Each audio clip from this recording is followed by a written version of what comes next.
De todos esos lugares en los que has estado, ¿ha habido algún momento en el que hayas pasado miedo? Pues sí, la verdad es que sí. Mira, no, yo diría solo Libia, ¿no? Pero no, Libia un poco la situación que tiene el país, ¿no? Incluso, fíjate, hasta en Mongolia, porque fíjate, en Mongolia son gente muy agresiva.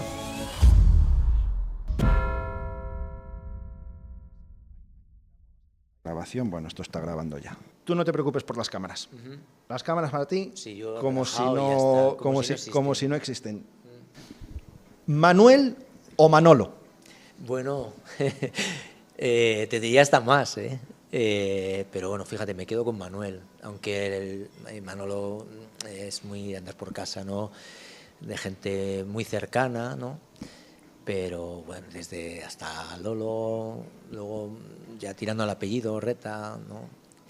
Incluso hasta, fíjate, yo recuerdo cuando era muy pequeño en el colegio, hasta Don Miguel nos decía Reta Merín y te tiraba del moflete que decías a ver si tira poco porque se notaba la fuerza con la que lo imprimía, esas ganas y ese entusiasmo que tenía el bueno de Don Miguel, que era en ese momento ojeador del Real Valladolid, ¿no? Sí, sí. ¿De tú o de usted? De tú, sin duda. Yo vengo del barro. Muy bien. Manuel, voy a tratarte de tú en esta charla que voy a tener contigo. Me has hablado de Don Miguel. ¿Quién era Don Miguel? Cuéntanos los orígenes. ¿De dónde viene? Pues fíjate, Miguel, que era profesor del colegio en el que yo he estado, bueno, y mis hermanos, hemos estado toda mi vida, como quien dice, ¿no? Porque ahí yo creo que empecé haciendo también, continué, ¿no? Después de la EGB, haciendo la formación profesional. ¿En qué colegio? Cristo Rey, sí. Y bueno, él a mí no me daba clase, pero sí que, bueno, pues al ser ojeador del Real Valladolid, pues él ya estaba por ahí siempre en los recreos, mirando a ver quién destacaba y quién podía echarle el ojo para poderlo llevar al Real Valladolid, ¿no? Bueno, también sería injusto no nombrar a César Tejerina, que César sí que me daba clases de gimnasia por aquel entonces, que luego empecé mis andaduras con él de segundo en los infantiles del Valladolid, sí. ¿Tu pasión por el fútbol, quién te la inculca?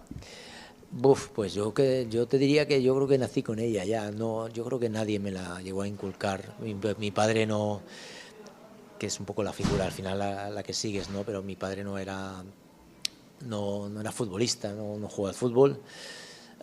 Sí cantaba muy bien, la verdad, todo se ha dicho, y era muy trabajador, ¿no? Pero no era le gustaba el fútbol, sí, para verlo, pero no era de practicarlo, ¿no? Entonces yo creo que fue algo innato que salió desde que yo nací y que fíjate hasta dónde me ha hecho llegar, ¿no? Que yo creo que desde muy pequeñín quería ser futbolista. No pudo ser, pero yo creo que ya desde que yo jugaba al fútbol, yo recuerdo, sobre todo en el Valladolid, que es donde más he pasado mi carrera futbolística, ¿no? Era muy pesado para mis compañeros, aunque yo creo que al final lo agradecían, ¿no? Que ya estaba yo indicándoles desde mi posición, cuidado a la izquierda, la espalda. Eso ya en el colegio. En el colegio y luego pues ya jugando en mi equipo al fútbol federado, ¿no? O ya en el Valladolid, en las categorías inferiores, ya. Pero el colegio sí, era muy pesado. Y además de muy competitivo, sí. ¿Quién crees que vive mejor, un futbolista o un entrenador? Sin duda, y lo siento mucho, un futbolista. El entrenador sufre mucho, porque al final el futbolista, he pasado por ello también, ¿no? Y ahora como entrenador me doy cuenta, ¿no? Y es lo bueno, ¿no? Que aunque no siempre es una norma que es muy tajante y se lleva a cabo, ¿no? El que al haber sido futbolista pues te haga saber todo cuando eres entrenador sobre el futbolista, pero sí que ayuda, ¿no? Y sobre todo si luego lo empleas o lo aplicas bien, ¿no? Ha habido futbolistas que luego como entrenadores no han sabido aplicarlo y no han tenido una buena carrera como entrenador, ¿no? Pero sí que es cierto que yo creo que el entrenador sufre más, ¿no? Porque estás pensando no solo en un futbolista, sino en si tienes 25-25, si tienes cantera por detrás o un juvenil, hablando de, por ejemplo, mi carrera, ¿no? En el Promesas o en primeros equipos de primera divisiones en otros países, ¿no? Pues tienes por detrás ya no solo tu plantilla, sino gente joven que te está ya tocando la puerta o que cuando tú les necesitas, pues estés pendiente de ellos, ¿no? O ellos están dando golpes, ¿no? Para que los subas al primer equipo, ¿no? Entonces al final estás pendiente de los futbolistas, del cuerpo técnico, de un presidente, de los directivos, de la prensa, de la afición. Entonces al final tienes que estar pendiente de muchas más cosas que el propio futbolista, ¿no? Ya me has dicho que de muy joven te picaba el gusanillo de ser entrenador. ¿Y en qué momento en tu mente hace clic y dice, no, quiero ser entrenador más que futbolista? Porque lo decides muy pronto, me da la sensación. Sí, fíjate, según me estás, y esto no lo puedo evitar, ¿no? Me está encantando el inicio y sobre todo la entrevista, porque al final es que es algo diferente, ¿no? Que ciertamente, quizás yo creo que la gente no lo conozca, ¿no? Entonces, bueno, pues sacas cositas que todavía yo creo que con poca gente o con gente de la familia o el entorno más No cercano, pretendo hacerte llorar, Manuel. No, y tú que me conoces, pues lo sabes, ¿no? Pero fíjate, esto me llega a recordar esa anécdota que era con César Tejerina. Yo hacía de segundo y había un torneo en Cantalejo. Y yo recuerdo que me dijo, oye, mira, no, bueno, yo ya hacía mis alineaciones y mis cositas en paralelo, ¿no? Sin ánimo de nada, pero... ¿Con cuántos años? Pues no, pues esto ya, yo creo que ya tendría 18, 20 años, yo ya, pero bueno, de más pequeño yo ya me hacía en clases mis campos de fútbol en hoja y jugaba...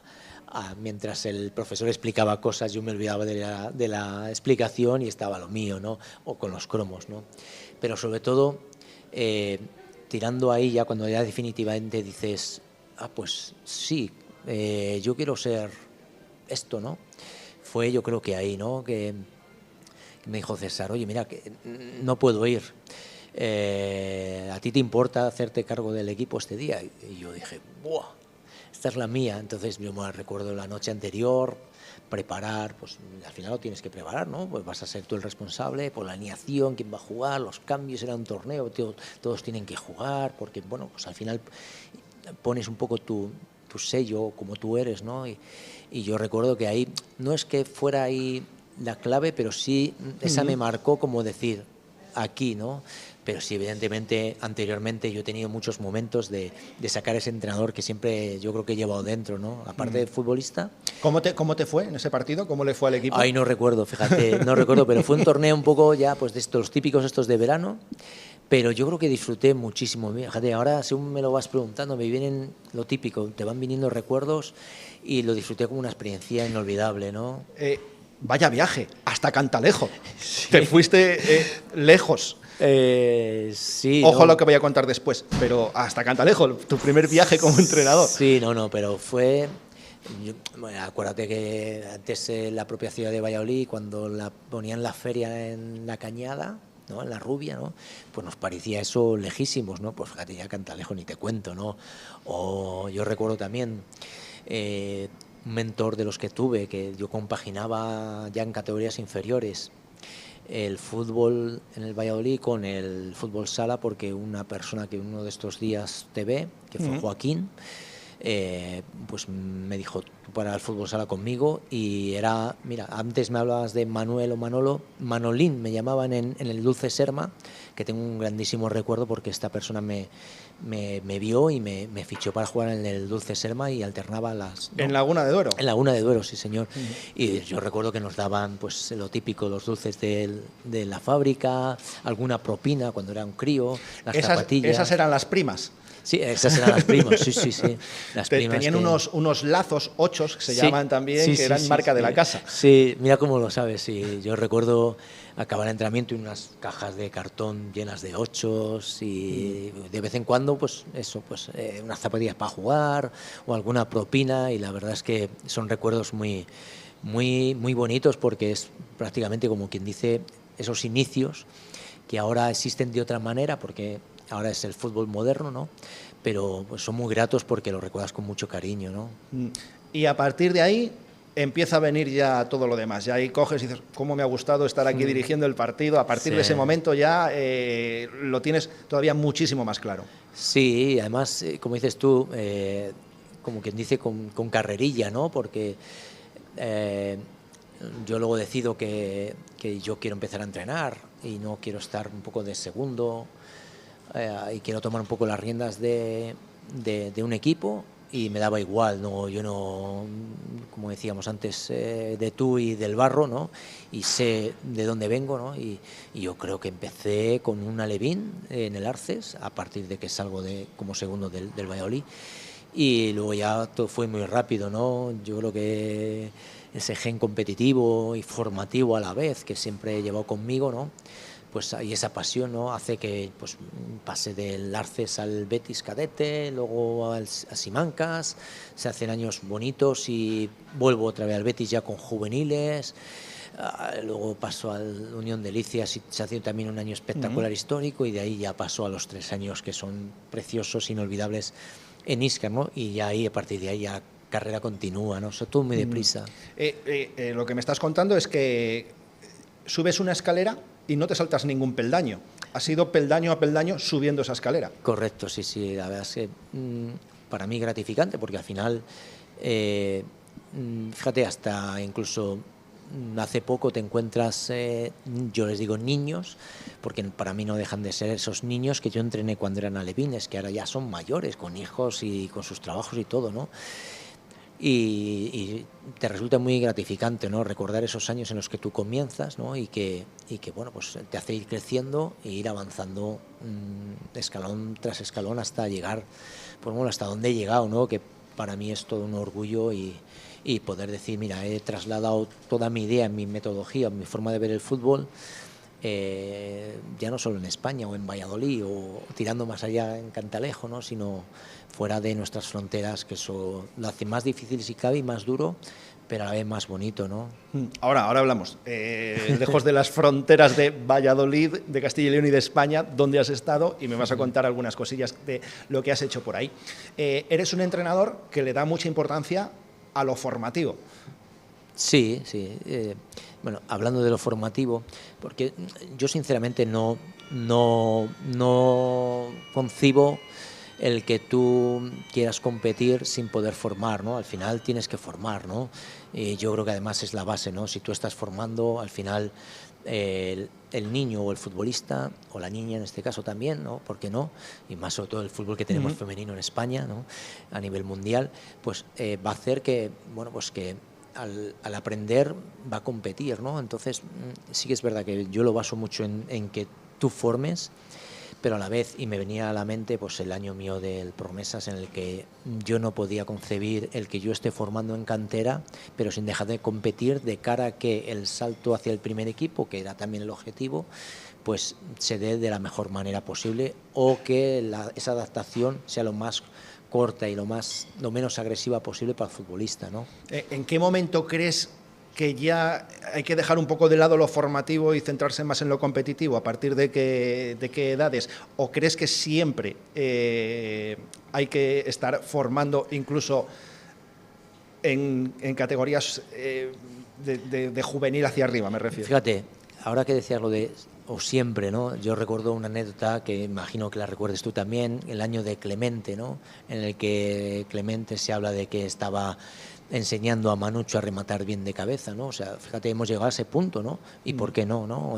Yo ha habido veces que viendo un partido de fútbol me ha llegado a sorprender negativamente el nivel al que llegaba el futbolista profesional, ¿no? Entonces, yo entiendo que si entramos ya en edades, ¿no? Pues yo creo que primeras edades se tienen que formar sin duda, pero es que al final el niño, hoy por hoy, en este mundo en el que vivimos, no te va a decir que no a competir, va a competir porque es que te lo está pidiendo simplemente el partido, o al final si estás jugando en algo federativo el decir compito por unos puntos también, pero yo creo que tiene que primar, si ya compaginamos y metemos en porcentajes, tiene que primar lo formativo a lo competitivo, hablando de edades tempranas. Pero sí que es cierto que yo creo que siempre tenemos que estar formando y compitiendo.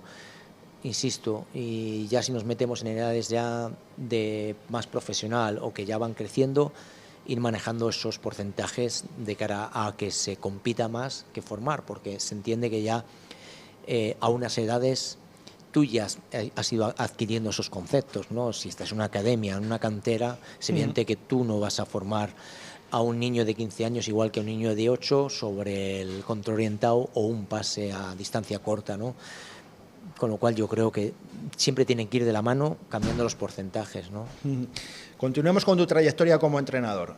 Me estabas hablando de Íscar. Después de Íscar, ¿qué viene? Bueno, pues vienen 3 años de Íscar en los que, fíjate qué casualidad, yo decido que yo creo que para mí acaba una etapa y hay que cerrarla, porque fueron 3 años a cual mejor, ¿no? En el que se va asentando un club, para mí uno de los clubes más importantes con el Real Valladolid, ¿no? Porque yo formé parte del Íscar como futbolista, además conseguimos un ascenso histórico en Segovia, y luego tuve la suerte y el agradecimiento, sobre todo, porque que tengo siempre al club, ¿no? Tanto a Álvaro como a su presidente, ¿no? Jesús, ¿no? Pues, y toda la gente alrededor del club en ese momento, pues el poder tener la oportunidad de formar parte del club como entrenador, ¿no? Bueno, pues decido pues dejar de continuar, ¿no? Y buscar otras opciones, ¿no? Sí que es cierto que yo tuve muy cerrado la incorporación al Noja, que era cuando estaba la antigua Segunda B, con viajes allí, comer con el presidente, director deportivo. De hecho, recuerdo algunos de los viajes, incluso con mi hermano, ver algún partido de Copa, o sea, tener la plantilla controlada, todo. Y bueno, se cayó aquello porque sí que es cierto que de repente se cortaron las comunicaciones y de pronto, bueno, pues llegó la noticia de que, bueno, pues se me había metido un inversor y quería meter también el entrenador, ¿no? Pero ya lo tenías casi todo avanzado para entrenar en Segunda B. Ya estaba todo hecho, todo desde el contrato de futbolistas, lo que cobraban, dónde iba a vivir, todo. Pero sí que es cierto que, bueno, esa varita no dejó de tocar a favor mío y llegó lo que yo realmente quería o esperaba, ¿no? Sí que quería haber entrenado allí, pero llegaba un sueño, ¿no? Yo estaba de vacaciones en Turquía, si no me equivoco, y recibí una llamada del club por parte de Pedro Coria, en el que yo creo que ese año estaba Chuti Molina y García Calvo. Del Real Valladolid. Del Real Valladolid, sí. Y era que buscaban un perfil como el mío para entrenar ese año al Promesas, ¿no? Sí que es cierto que, bueno, yo me dijeran lo que dijeran, yo iba a decir que sí, era evidente, ¿no? Mi corazón es... Así no se negocia, Manuel. No, Manuel, en ese sentido así, sí que es verdad que no, así me ha pintado, pero bueno, era un poco lo que me pedía el corazón, ¿no? Y bueno, firmé por un año, me reuní con Chuti y con García Calvo y me comentaron un poco el proyecto. Evidentemente iba a decir que sí. Y bueno, sí que es cierto que fue un año un poco duro porque no acompañó ni primer equipo, aunque sí que es cierto que tuve un buen recuerdo del primer entrenador que tuvieron o que tuvo el primer equipo, que fue Antonio Gómez, pero luego fue destituido y sí que es cierto que nos pasó factura a nivel de jugadores y de cara a mantener esas plazas de playoff, el que, bueno, pues no, el primer equipo no tuviera una buena trayectoria o una buena temporada, ¿no? Y sí que es cierto que tiramos mucho de cantera, de juvenil, y eso yo creo que el club no lo llegó a valorar, ¿no? Y al final, bueno, pues yo no renové, no continué, ¿no? Pero bueno, de ahí pues pasamos a entrenar en tercera a Segovia, en Segovia, a La Granja. Hicimos historia porque estuvimos en la última jornada jugándonos el playoff a Segunda B con el Promesas de Javi Torres Gómez, con lo cual, bueno, pues yo creo que fue un año impresionante también, que fue el preámbulo a luego salir ya fuera de España, a Libia, ¿no? Ahí es donde vamos ahora, a tu trayectoria internacional. Terminas con La Granja y cómo te llega esa oferta de Libia. ¿Es tu primer destino fuera de España? Bueno, pues fue muy curioso, ¿no? Porque al final, bueno, tienes muchos contactos, el mundo del fútbol es muy abierto y lo que tienes el que, bueno, pues conoces gente de un sitio y de otro y entablas relación con mucha gente, ¿no? Entonces, bueno, pues una persona de las que tenía en mi entorno, pues llegó a contactar conmigo diciéndome, oye, mira, hay una oferta en Libia del Al Ittihad y buscan una persona que es de tu perfil, pero bueno, buscan más gente, no solo uno, sino que hay más puestos, hay, no sé si eran 2 o 3, no recuerdo bien, pero sobre todo en el que yo encajaba, que no podía entrar esta persona, era en el de experiencia en un club de primera división en España y mi titulación UEFA Pro, ¿no? Entonces, bueno, yo le dije, digo, bueno, pues dale, adelante. Y la condición que puso esta persona era, bueno, pues tú vas a este puesto y no tienes que buscar otra persona, ya iría yo contigo, ¿no? Entonces, bueno, pues esa fue mi primera salida a Libia, al extranjero, ¿no? El equipo competía en la Liga Libia, en la máxima categoría de la Liga de Libia. Sí, eso es. De hecho, sigue compitiendo, es un histórico. Hablamos, por ejemplo, en Libia del Al-Ahly, del Al-Ittihad, es como un Madrid-Barça, ¿no? Uno creo que el Al-Ahly está en Bengasi, el Al-Ittihad está en Trípoli, que era donde yo vivía y donde estábamos. Y tú das el sí. Dices, y yo me voy para allí. Y es que ni me lo pienso. Ni te lo piensas. Tú no te lo piensas, no. Pero seguramente que a tu alrededor, familia, amigos, dirían, Manuel, ¿dónde vas? Sí, de hecho, bueno, yo creo que ese fue el comentario, ¿no?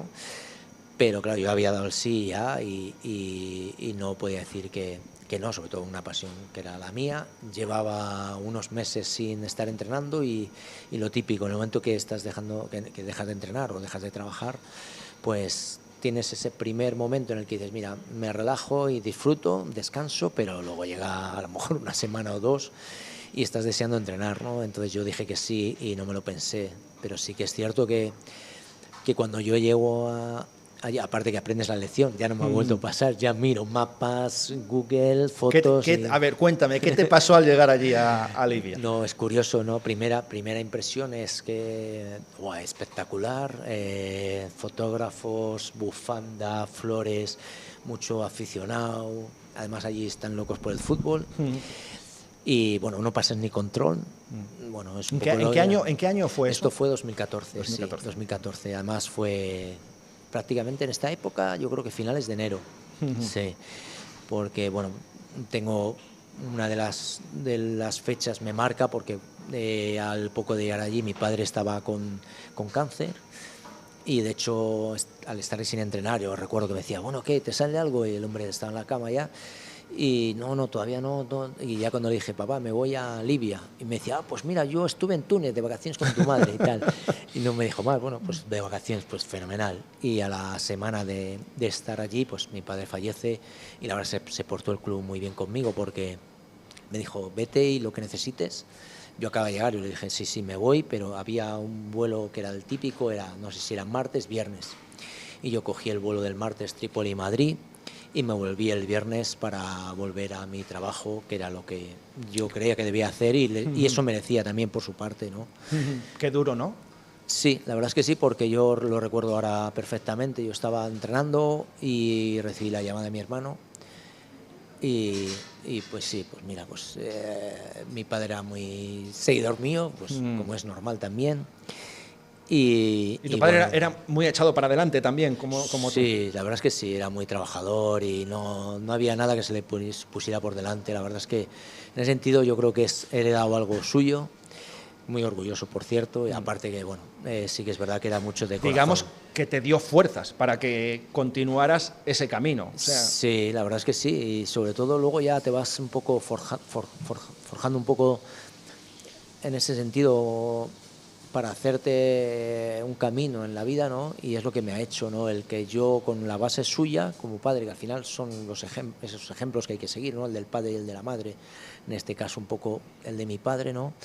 Y luego, debido a esas experiencias que vas teniendo, que he ido teniendo en distintos países, te hace hacerlo más fuerte, ¿no? Eso que esas raíces que tú tienes de tu padre, luego de esas raíces va creciendo ese arbolito que al final eres tú, ¿no? Sí. Como pasa con nuestros hijos, o en ese sentido los sobrinos si cogen algo tuyo o así, ¿no? Y bueno, en ese sentido sí que es cierto que cuando yo llego a Libia, pues todo es muy bonito al principio, pero cuando monto en el coche y veo lo que es la ciudad o el país, digo, madre mía, ¿dónde me he metido? Sí que es verdad. ¿Cómo te fue? ¿Cuánto tiempo estuviste en Libia? Bueno, allí tuve un poco voy a decir la suerte, entre comillas, ¿no? Porque al final sí me marcó mucho ese país, en el que tengo buenos recuerdos y malos un poco por la situación que vives, ¿no? Pero buenos porque me marcó tanto que fíjate, hasta hace poco he tenido una oferta para volver a Libia y no he dicho que no, o sea, la he valorado, ¿no? pero fíjate, allí estuve unos meses, yo creo que llegaron a 6 meses o así, porque tuve la suerte de recibir una oferta de Bahrein para ir de director técnico y entrenador de los sub-19 del equipo nacional de Bahrein, trabajar con la federación. Entonces yo decidí, bueno, pues medio rescindir, o te iba a decir, medio escapar, ¿no? Sí que es verdad que después de que yo marcho, bueno, pues allí saltan un poco una situación en la que se pone todo muy feo. Sí. Bombardean el aeropuerto, yo pude salir en un avión en el que, bueno, pues todavía era regular, ¿no? Y había uno de esos vuelos que había entre semana que te comentaba antes, ¿no? Y luego, bueno, pues tanto embajada como entre ellos allí pasan muchas cosas que hace que se flote un avión desde el gobierno español. Diferentes también países también sacan a sus gente de, bueno, sus conciudadanos, en los que estaban allí en Libia, ¿no? Yo recuerdo hasta que yo creo que gente que trabajaba en Repsol salió en una Zodiac y se subió a un barco que sí, que iba a Túnez, y de Túnez pues ya como se fueran, ¿no? Pues llegan a contar esas cosas. De hecho, yo tengo muy buenas amistades que me ayudaron mucho por parte de la embajada. Recuerdo a Jaime, que es de aquí de Valladolid, que me ayudó muchísimo. Entonces, bueno, hubo gente de la embajada que me ayudó mucho para tener una estancia mejor, y que incluso yo recuerdo, le dije, digo, mira, Jaime, guárdame esto y cuando podamos vernos me lo das otra vez. Y bueno, pues al final sí que me pudo entregar ciertas cosas de las que pudo salvar. Pero sí que es verdad que fue muy curioso, sí, muy curioso. Y de Libia, entonces, a Bahrein. Sí, de ahí marchó a Bahrein, allí pasó a trabajar con la selección de fútbol de Bahrein como director técnico de las categorías inferiores y como entrenador del equipo sub-19. Sí que es cierto que fue una experiencia muy bonita, en la que todavía me pilla como muy entre algodones, ¿no? Y muy de joven, ¿no? Con lo cual yo creo que ahora, si me pillara ese puesto, decidiría o funcionaría de otra manera, ¿no? Entonces, bueno, pues sí que es cierto que allí hice lo que pude, lo que me dejaron, que al final este tipo de federaciones cambia mucho las cosas. No es como la española, todo más profesionalizado, mejor planificado y respetado, ¿no? Pero bueno, fue una experiencia bonita en la que, bueno, pues luego ya te hace ir aprendiendo de esas experiencias, ¿no? Venga, seguimos el camino, ¿eh? Cantalejo, Libia, Bahrein, siguiente destino. Bueno, ya ahí ya, fíjate, ya se me va yendo la memoria, porque yo creo que de ahí me voy a Estados Unidos, alternando un poco con India en 2 ocasiones, ¿no? Pero sí es verdad que de ahí voy, porque sí que tenía ganas yo de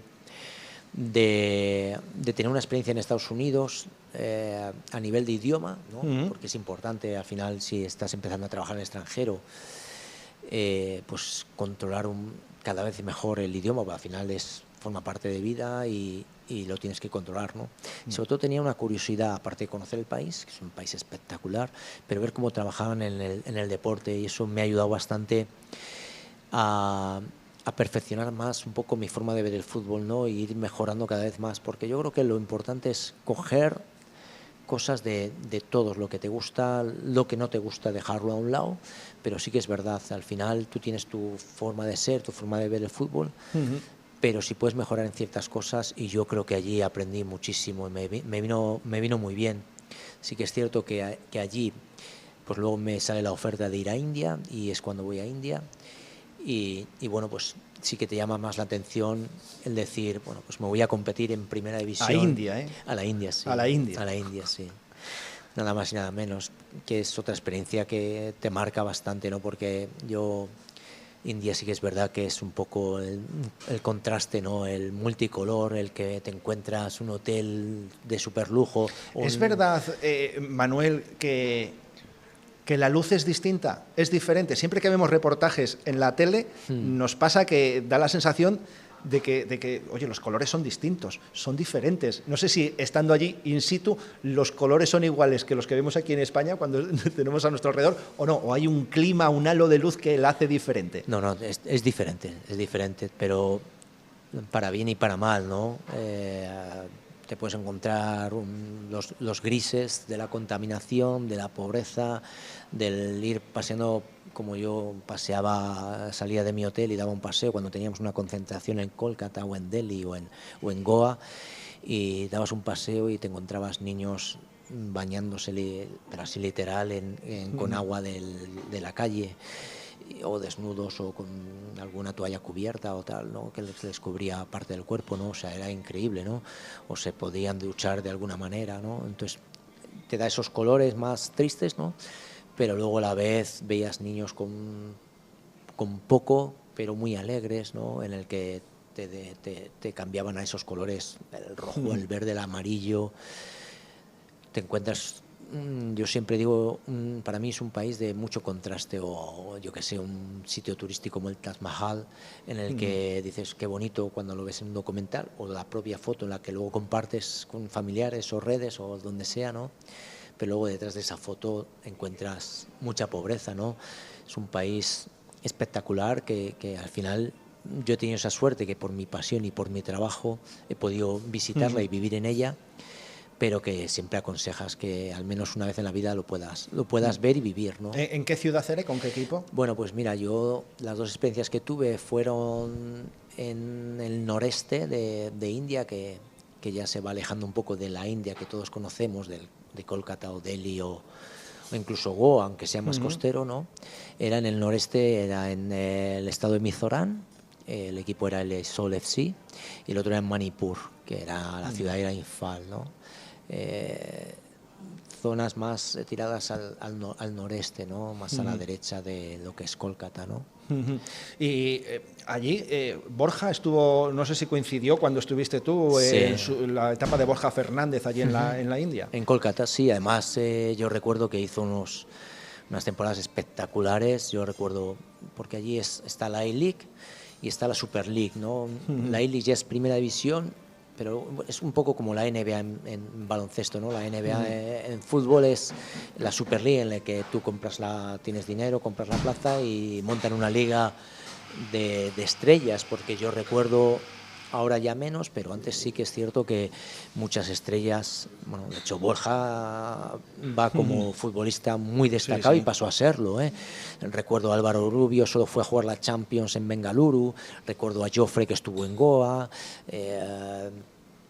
yo creo que de portero del Betis, Tony Doblas, estuvo también. Bueno, que hablo de nacionales, pero a nivel internacional, yo creo que Anelka, si no me equivoco, estuvo como futbolista y como entrenador también. O sea, no sé si gente muy histórica también en el mundo del fútbol en Brasil ha estado allí. O sea que entonces sí que he llegado a coincidir con ellos y tener, bueno, gratas experiencias, y sobre todo porque eso hace que el mundo del fútbol español abra fronteras y nos valoren más todavía, si cabe.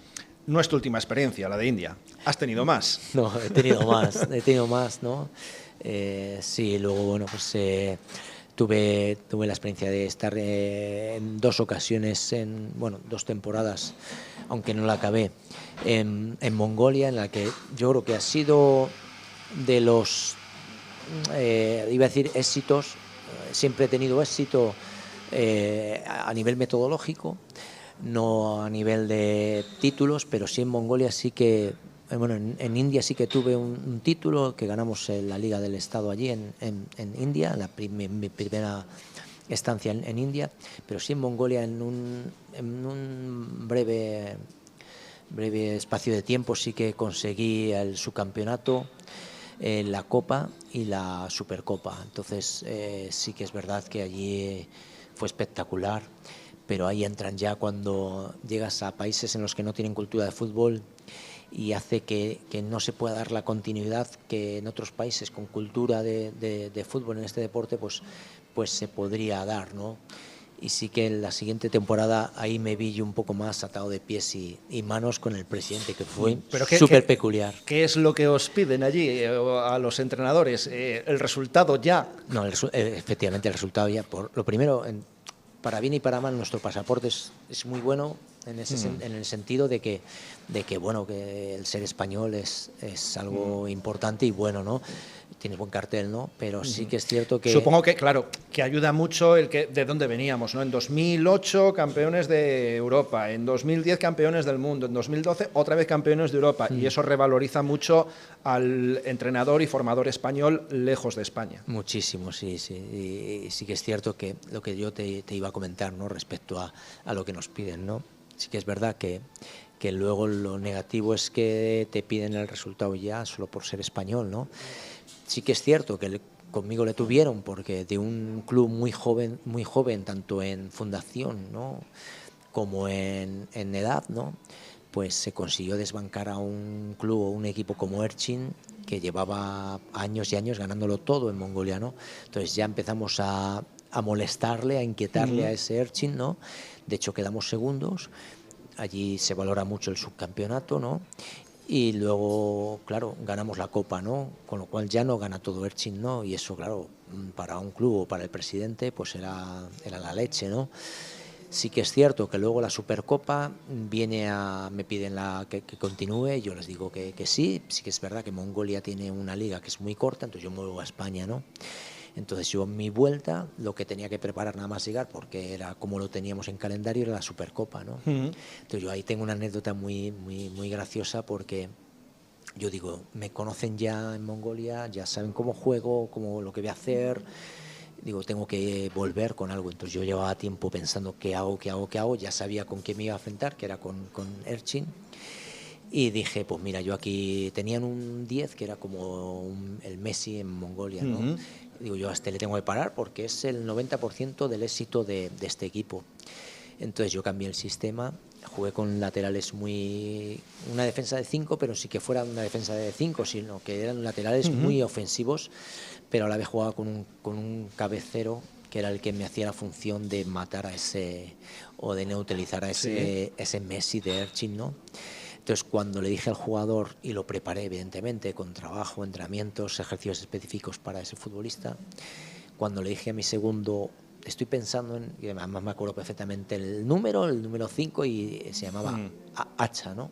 Y le dije a mi segundo, digo, oye, yo creo que voy a hacer esto y voy a poner a este aquí. Me dice, ¿qué, coach? Imposible. Digo, ¿qué? Digo, sí, lo voy a hacer. Y dice, sí, pero no juego nunca ahí. Digo, ya, pero para eso estoy yo en mis entrenamientos, para trabajarlo con él.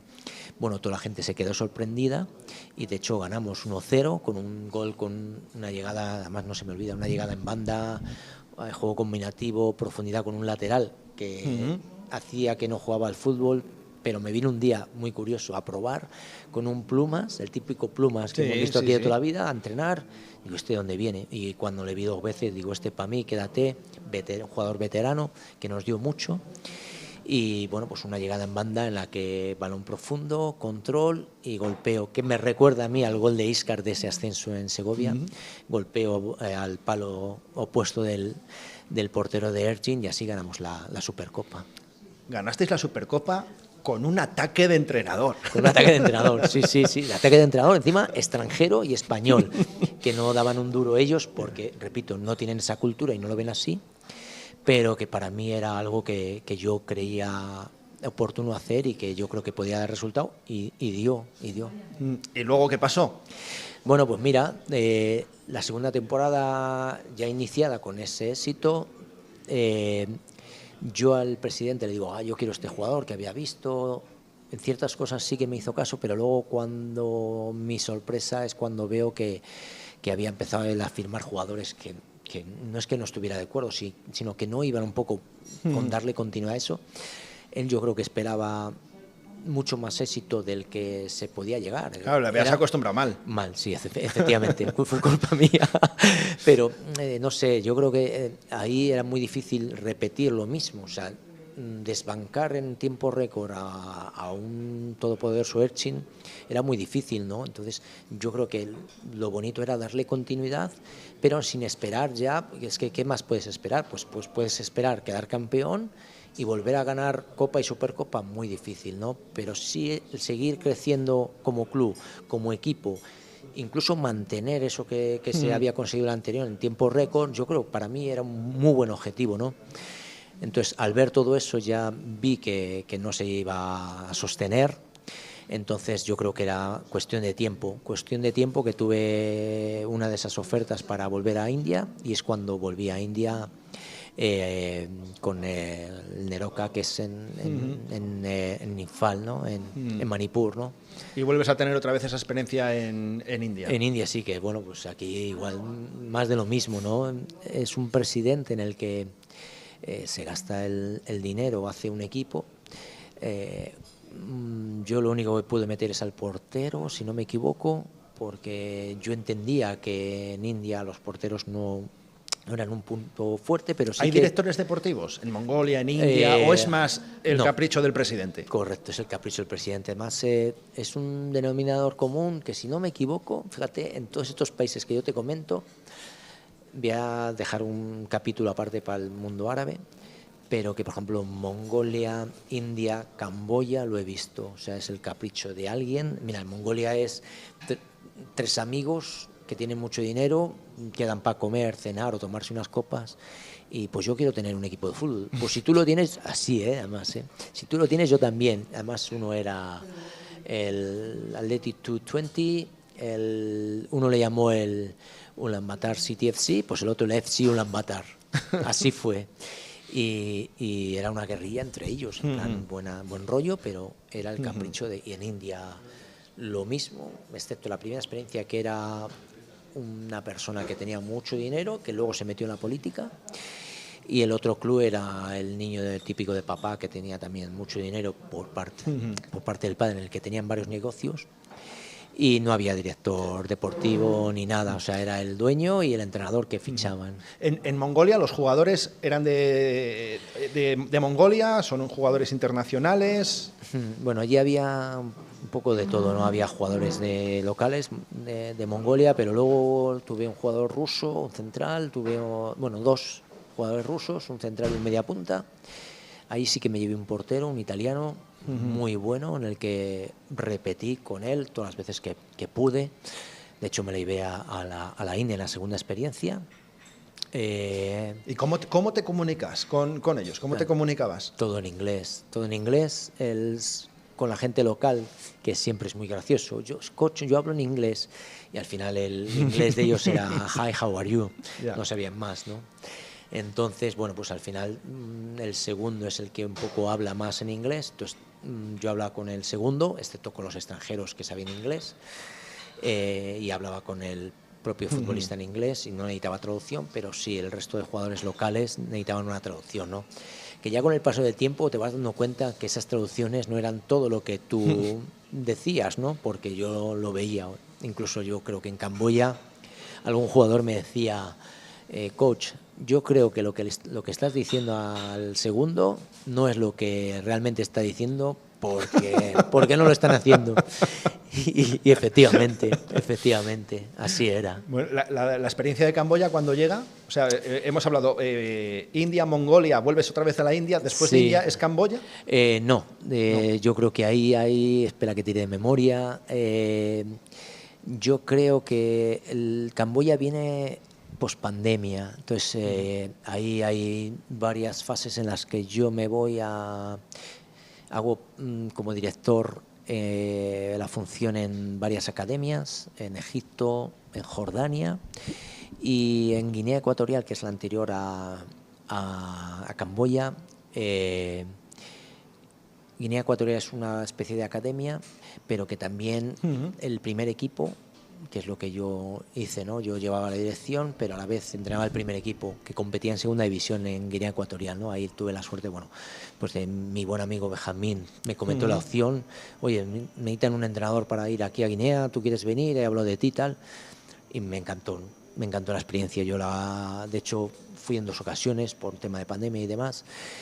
Y además justo yo vuelo a Guinea cuando realmente yo sí vuelo, por poner un ejemplo, en enero, en marzo cierran los aeropuertos de España, ¿no? Entonces yo tuve la suerte de irme antes de que cerraran todo, pues si no, no hubiera podido tener esa experiencia en Guinea, ¿no?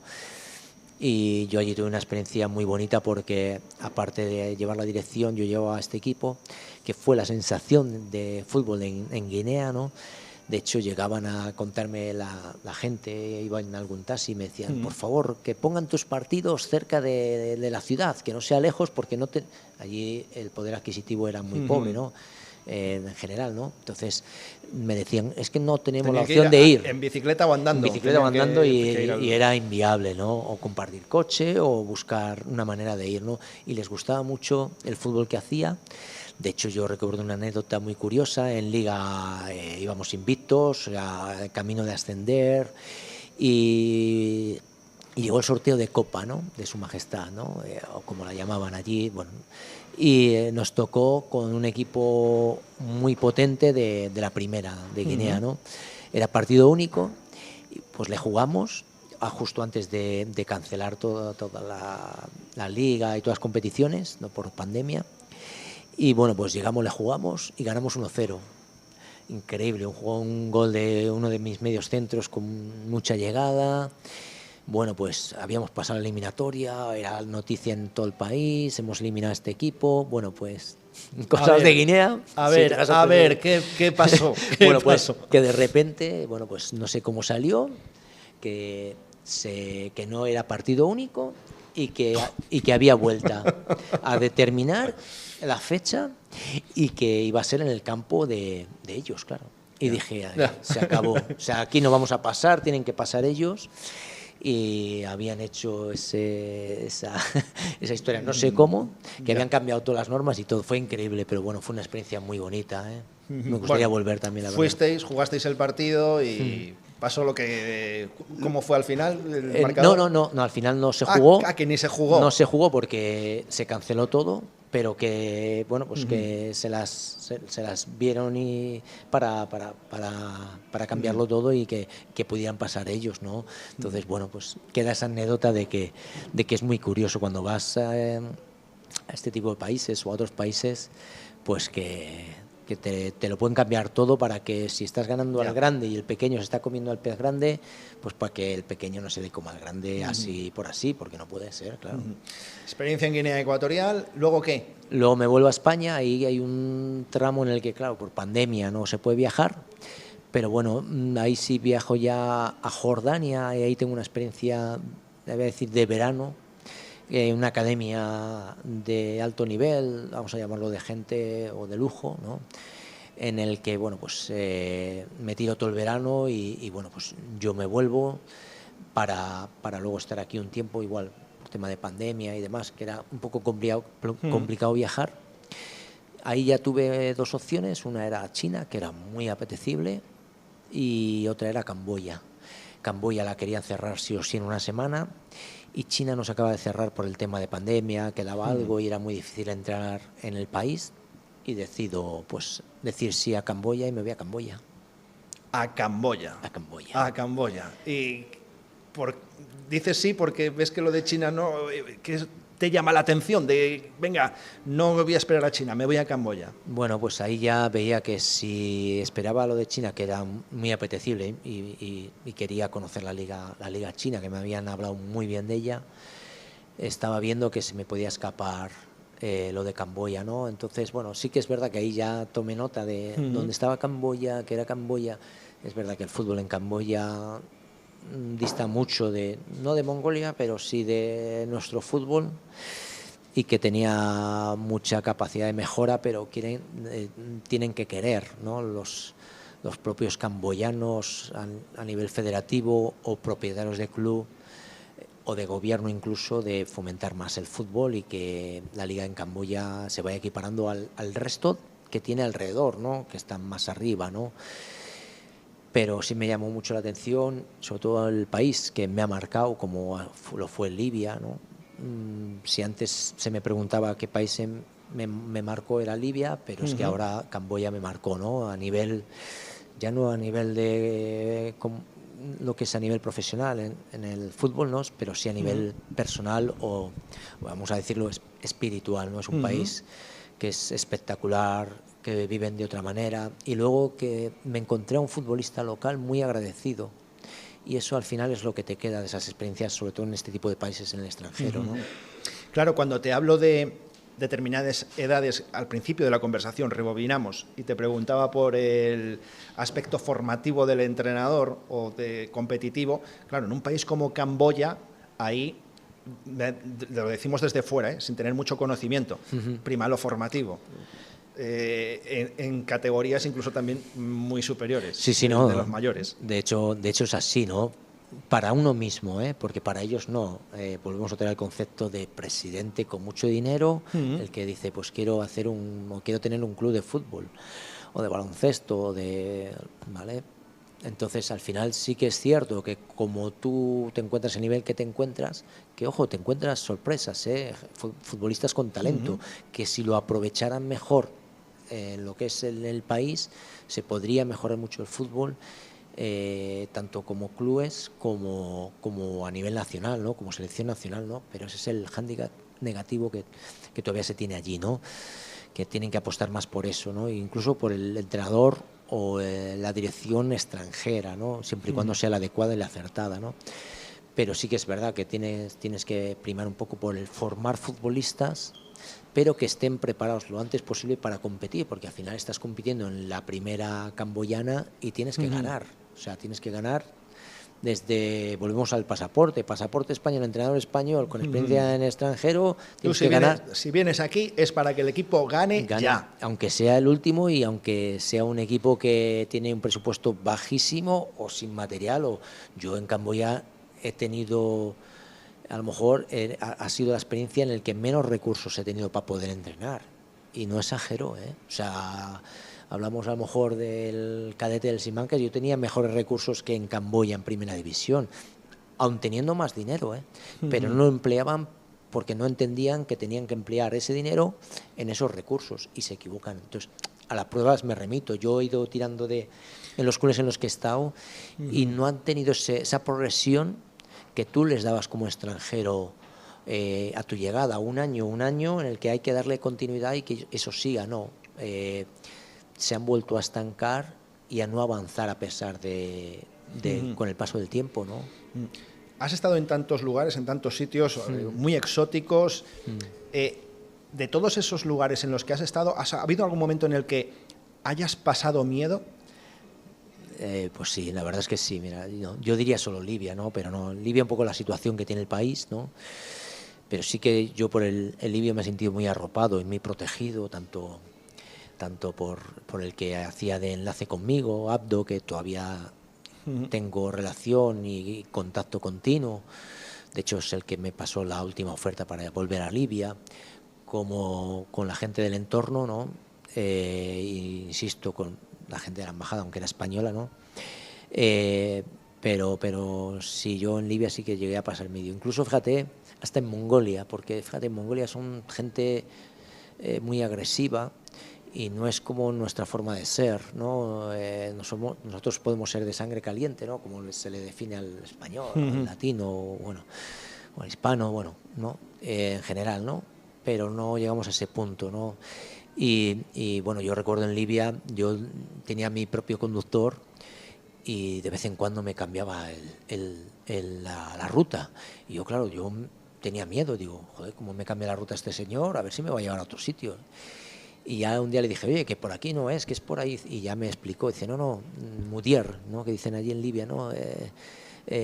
No, es que te llevo por aquí porque ahí hay mucho secuestro, pues para pedir una recompensa o lo que sea y que se puedan mantener pues, estas células que hay o estas organizaciones, ¿no? Y me lo decía, ¿no? Yo te llevo cada vez por un sitio para que no vean que tú evidentemente eres extranjero. Tienes la misma rutina de siempre, saben por dónde vas, es español, tendrá dinero. Sí, trabaja para la Al-Ittihad, el Al-Ittihad es fuerte y tienen dinero y este hombre pues un día... Y me lo explicó y era por eso, sí. Y bueno, pues en Mongolia pues sí que ha habido veces, bueno, de hecho mi salida de Mongolia es curiosa porque un agente contacta conmigo para firmar en India. Y yo le pedí, por favor, no hagas público nada hasta que yo esté fuera de Mongolia, porque era un presidente que era muy agresivo y yo temía porque no me dejara salir del país. De hecho, yo recuerdo que que bueno, pues una de las veces venía a vernos entrenar. Estábamos en el estadio donde solíamos jugar los partidos ahí en la capital, en Ambator, y me decía, oye, ¿y este por qué está aquí en el banquillo sentado y no entrena y tal? Y digo, bueno, pues este está lesionado y creo que era uno de los buenos, era nuestro 10, y yo creo que no va a llegar al partido. Y dice, ¿cómo? ¿Que no va a llegar al partido? Y ya se puso a hablar en mongol con él y cogió un balón y le dio una patada al balón en dirección a él, o sea, para agredirle. Y digo, madre mía. Y una de las veces entre ellos, en la típica carrera continua que haces pues para activar y tal, y les dejas un poco y van hablando de sus cosas, de lo que han hecho ayer o del partido y tal, de repente estoy con mi segundo y veo que se están dando de palos dos jugadores. Y yo fui a mediar y me dijo el segundo, no, déjales. Aquí es así, se pegan, ahora luego lo arreglan y pasan a ser otra vez tan amigos y ya está. Y ahí, fíjate, y yo en ese momento temí de que si se filtrara el que yo me iba a marchar, que no iba a continuar, porque las cosas se estaban poniendo muy feas a nivel deportivo y un poco porque el presidente se estaba metiendo un poco en mi trabajo, pues no me dejará salir. De hecho, luego me llega que el propio presidente debió comentar por el país que a mí me había cesado, que no fue así. De hecho, me pidió...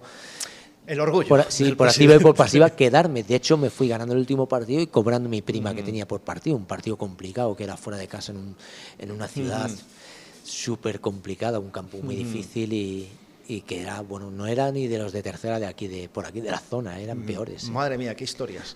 Qué historias, Manuel. Y todas las que tienes, bueno, tienes para que estemos aquí 3-4 horas hablándonos de historias que te han pasado. Sí. Hoy estamos en Arroyo de la Encomienda, estamos en Grove, aquí ponen la mejor tortilla de patata, entonces es inevitable que te pregunte cómo te has alimentado ahí fuera, qué tal se come por ahí fuera en estos países. Pues mira, fíjate, hablando de comida, que estamos en unos sitios, en unos mejores sitios, como tú comentabas, sobre la tortilla de patata, y que es típica, bueno, de hecho se llama Spanish omelette, ¿no? Entonces, bueno, pues fíjate, en Mongolia precisamente de vez en cuando me daba que yo tenía mi casa y tenía mis electrodomésticos y tal, y había veces que cocinabas y tal. Una de las veces me dio por hacer tortilla de patata, luego no tienes esa continuidad en la práctica que se merece la cocina, ¿no? Pero sí que es verdad que, bueno, pues al final intentas adaptarte, o bien cocinando tú lo que puedes, ¿no? O bien al final buscando restaurantes o bien extranjeros en el que puedas comer un poco la comida que más o menos no extrañas, ¿no? O que ¿y dónde es donde mejor has comido? Pues es difícil porque al final, fíjate, te diría casi más rápido donde peor he comido, ¿no? que ha sido Uzbekistán, ahí ha sido horrible, pero hasta que ya encuentras un poco el sitio en el que pues voy a comer así o me voy a ir aquí o tal, y al final me iba a la capital, ¿no? Y allí pues iba a comer a los restaurantes internacionales en los que podías comer un italiano, o pasta o una ensalada un poco más normal que la comida local, ¿no? Que es más radical, ¿no? Que es más un poco lo extremo a lo nuestro, ¿no? Pero yo creo que en cualquier sitio yo me he adaptado bien, tanto en Libia, Bahrein, Estados Unidos, India incluso, que al principio me costaba un poco, yo vivía en hotel y el cocinero siempre me lo ponía todo picante, ya sabes que India utiliza mucha especia, entonces ya al final le decía al chef, digo, mira, pon mi habitación y aquí te pones un post-it que cuando tú cocines para esta habitación que no sea con picante, ¿no? Pero yo creo que Camboya se come muy bien también, porque bueno, yo creo que allí las verduras, arroces y demás, yo creo que lo manejan bastante bien. Entonces, yo creo que en todos los sitios en los que he estado no he tenido problema, aparte que yo soy una persona abierta a comer y probar cosas incluso hasta estrambóticas, que ya he cerrado el cupo, pero sí que es verdad. Yo más rápido contestaría a donde peor he comido que ha sido Uzbekistán. Bueno, no quiero terminar esta charla sin que me cuentes. ¿Y ahora, a partir de ahora, qué? ¿Estás aquí en Valladolid ahora, tranquilamente, periodo de reflexión? ¿Estás pensando ya cosas? ¿A partir de ahora qué, Manuel? Bueno, pues mira, a partir de ahora sí que es cierto que yo he estado receptivo para nuevas ofertas o para hacer cosas nuevas, ¿no? O volver a tener nuevas experiencias como primer entrenador, pero sí es verdad que dentro de mi currículum o todo lo que yo pueda abarcar, está desde la dirección técnica en categorías inferiores como he estado, en el extranjero, ya puede ser nacional también, que yo no tengo ningún problema, pues yo soy de campo, sí es verdad, ¿no? Pero para mí es bonito y apasionante poder trabajar no solo en oficina, porque al final en el fútbol, si estás en oficina, para mí es un error, hay que estar en oficina y bajar al campo, porque lo tienes que palpar y vivir. Pero bueno, yo no descarto tampoco poder trabajar en una dirección o una coordinación dentro de una cantera, ya se llame volver a mi casa, como es el Real Valladolid, ¿no? o cualquier ciudad o club que sea a nivel nacional, o al final pues volver a viajar al extranjero, que he tenido alguna oferta, pero sí que es verdad que ya uno, ya no es que se haga mayor, pero sí que intenta filtrar un poquito más esas ofertas, ¿no? Entonces, bueno, cerrado a nada no lo estoy, porque estoy abierto a todo. Y sí que es verdad que sí que me gustaría hacer alguna cosita en mi ciudad, ¿no? Porque eso es lo más bonito que tiene uno, poder hacer cosas en tu ciudad de la pasión que tú tienes, que es el fútbol. Pues familia del fútbol español, del fútbol castellano-leonés y de aquí de Valladolid, aquí está Manuel Retamero, esperando vuestra llamada, ¿eh? Yo no la desaprovecharía, pero ahí está hecho el anuncio. ¿Cómo te has sentido, Manuel? Fenomenal, tú lo sabes que tenemos muy buena amistad desde hace mucho tiempo y yo creo que el abrazo de nuestro encuentro lo dice todo y nada, pues deseando volver a estar aquí contigo compartiendo este rato con TVO Pucela y bueno, con toda la gente que se anime a verlo, que espero que sea mucha, ¿no? Habrá segunda entrega, tercera, cuarta, quinta, sexta, y luego ya pues vendrán más conforme vaya pasando el tiempo, porque aunque diga que ahora está tranquilo, me parece a mí que pronto vamos a ver otra vez a Manuel Retamero cogiendo la mochila y siguiendo con su labor como entrenador. Muchísimas gracias, Manuel. A ti, un placer como siempre.